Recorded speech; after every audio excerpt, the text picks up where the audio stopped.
नमस्कार सखींनो. 29 जून वटपौर्णिमा. पण एक गोष्ट सांगू का? वटपौर्णिमेला 90% महिला नकळत अशा चुका करतात ज्यामुळे व्रताचं पूर्ण फळ मिळत नाही. हो, काही जणींना वाटतं फक्त वडाच्या झाडाभोवती दोरा गुंडाळला, पूजा केली, उपवास केला म्हणजे व्रत पूर्ण झालं. पण या व्रतामागे काही नियम आहेत, काही परंपरा आहेत आणि काही अशा गोष्टी आहेत ज्या अनेकांना माहितीच नसतात. वडाच्या झाडाला दोरा किती वेळा गुंडाळावा, उपवास कसा करावा, वाण काय द्यावं, नवविवाहित महिलांनी काय करावं, जर पती जवळ नसतील तर, जर पूजा राहिली तर, मासिक पाळी असेल तर, आणि सावित्रीने स्वतःच्या पतीला मृत्यूच्या दारातून परत कसं आणलं. ही कथा इतकी शक्तिशाली का मानली जाते? आजच्या या व्हिडिओमध्ये आपण जाणून घेणार आहोत वटपौर्णिमेची संपूर्ण माहिती, पूजा, व्रत, नियम, कथा, महत्त्व, चुका आणि अशा गोष्टी ज्या कदाचित तुम्हाला आजपर्यंत कुणी सांगितल्याच नसतील. म्हणून हा व्हिडिओ शेवटपर्यंत नक्की बघा, कारण शेवटी मी अशी एक गोष्ट सांगणार आहे जी प्रत्येक विवाहित स्त्रीने आयुष्यात एकदा तरी ऐकलीच पाहिजे. सखींनो, आपल्या हिंदू धर्मामध्ये प्रत्येक सण, प्रत्येक व्रत आणि प्रत्येक परंपरेमागे एक अर्थ असतो, एक श्रद्धा असते आणि एक सुंदर भावना लपलेली असते. अगदी तसंच वटपौर्णिमा हे फक्त एक व्रत नाही, तर पतीच्या दीर्घायुष्यासाठी, संसारातील सुख शांतीसाठी आणि नात्यातील प्रेम दृढ राहावं म्हणून केलं जाणारं एक श्रद्धेचं व्रत आहे. वटपौर्णिमा म्हणजे काय? वट म्हणजे वडाचं झाड आणि पौर्णिमा म्हणजे पूर्ण चंद्राचा दिवस. म्हणजे ज्या पौर्णिमेला वडाच्या झाडाची पूजा केली जाते तिला वटपौर्णिमा म्हणतात. पण हे व्रत फक्त झाडाची पूजा नाही, तर सावित्रीच्या अखंड निष्ठेची, प्रेमाची आणि धैर्याची आठवण आहे. आता जाणून घेऊया सावित्री आणि सत्यवान यांची अमर कथा. खूप खूप वर्षांपूर्वी राजा अश्वपती नावाचा एक राजा होता. मोठं राज्य, अपरंपार संपत्ती, सर्व सुख होती.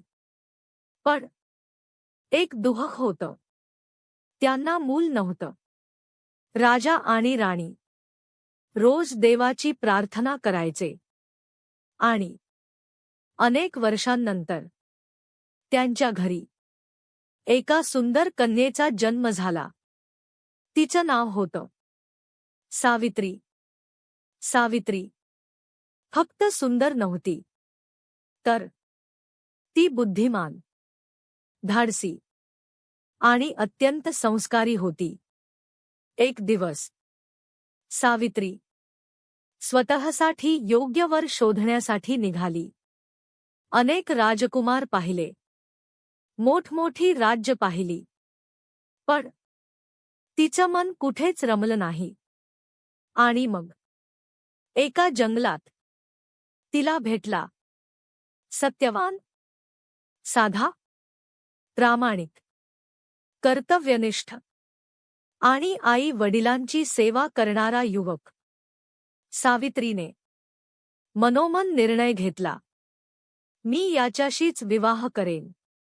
पण तेवढ्यात महर्षी नारद आले आणि त्यांनी सांगितलं, सत्यवान गुणी आहे, पण त्याचं आयुष्य फक्त 1 वर्षाचं उरलं आहे.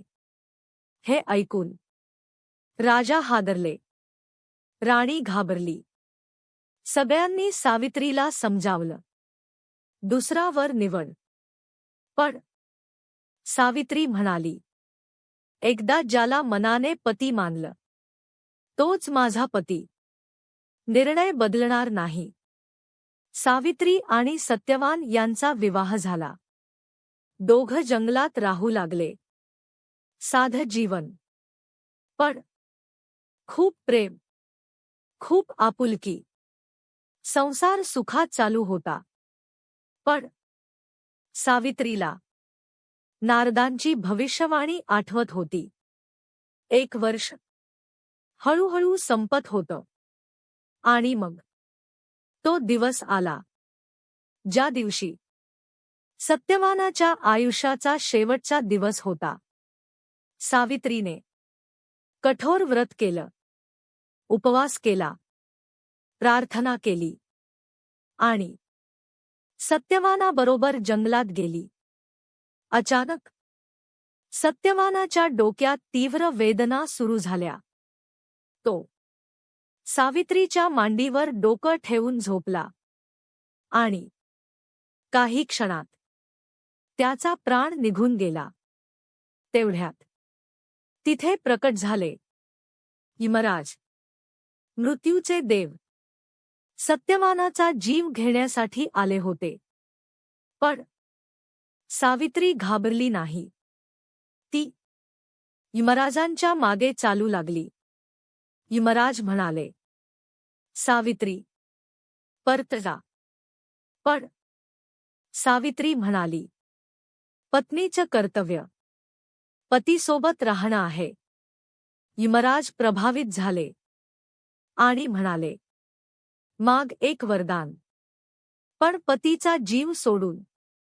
पहिलं वरदान, माझ्या सासू सास्यांना सुख मिळू दे. तथास्तु. दुसरं वरदान, माझ्या सास्यांना त्यांचं राज्य परत मिळू दे. तथास्तु. आता तिसरं वरदान. सावित्री म्हणाली, मला पुत्रप्राप्ती होऊ दे. यमराज म्हणाले, तथास्तु.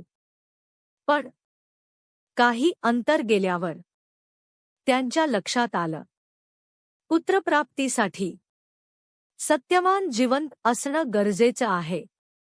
तेव्हा यमराज म्हणाले, सावित्री, तुझी निष्ठा, तुझं प्रेम, तुझी श्रद्धा पाहून मी सत्यवानाला जीवनदान देतो. आणि सत्यवान पुन्हा जिवंत झाला. याच कारणामुळे आजही वटपौर्णिमेला सावित्रीचं स्मरण केलं जातं आणि वडाच्या झाडाची पूजा केली जाते. कारण वडाचं झाड दीर्घायुष्य, स्थैर्य आणि अखंड जीवनाचं प्रतीक मानलं जातं. आता सर्वात महत्त्वाचा भाग, वटपौर्णिमेची पूजा कशी करावी. सकाळी लवकर उठावं, आंघोळ करावी, स्वच्छ कपडे घालावेत, वडाच्या झाडाजवळ जावं, झाडाला नमस्कार करावा, पाणी अर्पण करावं, हळद, कुंकू, अक्षता, फुलं वाहावीत, दिवा लावावा आणि प्रार्थना करावी. दोरा किती वेळा गुंडाळावा. 3, 5, 7, 108. याचं एक ठरलेलं उत्तर नाही. कारण परंपरा भागानुसार बदलते. महत्त्व संख्येला नाही, श्रद्धेला आहे. वाणात काय द्यायचं? हळद, कुंकू, बांगड्या, सुपारी, विड्याची पानं, नारळ, फळं, मिठाई, दक्षिणा जितकं शक्य असेल तितकं श्रद्धेने द्या. आता जाणून घेऊया 90% महिला कोणती मोठी चूक करतात. अनेक जणी फक्त लोक काय म्हणतील म्हणून व्रत करतात, फोटोसाठी पूजा करतात, दाखवण्यासाठी वाण देतात, पण मनात श्रद्धाच नसते.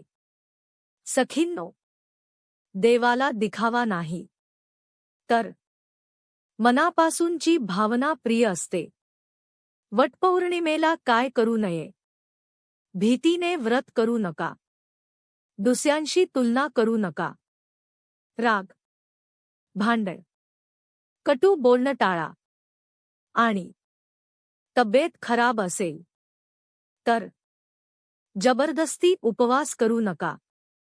शेवटी एक गोष्ट नक्की लक्षात ठेवा, वटपौर्णिमा म्हणजे फक्त उपवास नाही, फक्त वडाभोवती दोरा नाही, फक्त वाण नाही, तर एकमेकांसाठीची प्रार्थना आणि सुखी संसारासाठीची भावना आहे. सावित्रीची कथा आपल्याला शिकवते की खरं प्रेम, विश्वास आणि साथ कोणत्याही संकटावर मात करू शकतात. जय वटसावित्री माता. धन्यवाद. आणि सखींनो, व्हिडिओ संपवण्यापूर्वी एक छोटासा प्रश्न तुम्हाला विचारते. सावित्रीने यमराजांकडून आपल्या पतीला परत मिळवलं, पण आजच्या काळात आपण आपल्या नात्यांसाठी किती वेळ देतो, किती विश्वास ठेवतो, किती साथ देतो?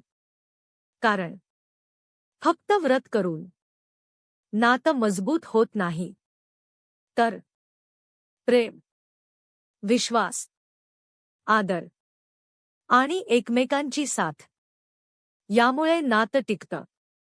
म्हणून यंदाच्या वटपौर्णिमेला फक्त वडाभोवती दोरा गुंडाळू नका, तर मनातल्या नात्यांनाही विश्वासाचा धागा बांधा. आणि आता मला कमेंटमध्ये नक्की सांगा, तुमच्या घरी वटपौर्णिमेची कोणती खास परंपरा पाळली जाते आणि तुम्ही कितव्या वर्षापासून हे व्रत करत आहात? मी तुमचा प्रत्येक कमेंट वाचते, म्हणून कमेंट नक्की करा. व्हिडिओ आवडला असेल तर लाईक करा, तुमच्या मैत्रिणींना आणि कुटुंबातील महिलांना शेअर करा. आणि अशाच धार्मिक कथा, व्रत, उपवास, परंपरा आणि श्रद्धेची माहिती पाहण्यासाठी चॅनलला सबस्क्राईब करायला विसरू नका. पुन्हा भेटू.